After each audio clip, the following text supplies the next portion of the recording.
دوسری سائڈ میں نے سرکاری وکیل، میں نے کہا یہ صدیق جان نے ایک ہی شیل پکڑا ہوا ہے اور یہ ایک اور عمران جو صرف اس کا نام عمران ہے، تو یہ پرچہ ہے۔ دوسرا اس میں نے کہا کہ ایس ایچ او کو کہیں کہ بیعت لینا شروع کر دیں، ولی اللہ ہو گیا ہے۔ اس نے جو ایف آئی آر کاٹی ہے اس میں اس نے لکھا ہے کہ ضیاء مسجد کے سامنے، ایف آئی آر کہاں کی ہے؟ اسلام آباد کی۔ اسلام آباد کون سی جگہ؟ G11 کی۔ 3:30 بجے وقوع ہوا ہے، انہوں نے خود لکھا ہے 3:30 بجے کا ٹائم آف اکرنس ہے، لیکن 3:30 کی بجائے 7:20 پہ، تو یہ 4 گھنٹے 20 منٹ 420 بنتا ہے، میں نے جج صاحب کو بتایا، تو 420 ہی پکڑی گئی ان کی۔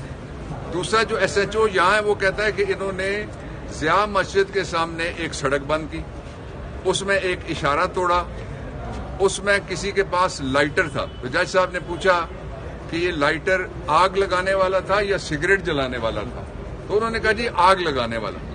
تو جج صاحب نے کہا کہ اس میں کوئی فرق ہوتا ہے؟ میں نے کہا جی ہوتا ہے، یہ نہیں بتا رہے پردہ کر رہے ہیں، میں کھول دیتا ہوں پردہ۔ کہتے ہیں جی کیا فرق ہوتا ہے؟ میں نے کہا ایک فرائنگ پین ہوتا ہے جس میں انڈا تلا جاتا ہے، ایک ہوتا ہے استری والا۔ تو جو یہ پرچے ہیں ان سے ڈرانے کا، وہ اب یہ ڈر گزر گیا ہے، لوگ کھڑے ہو گئے، پاکستان پورا کھڑا ہو گیا۔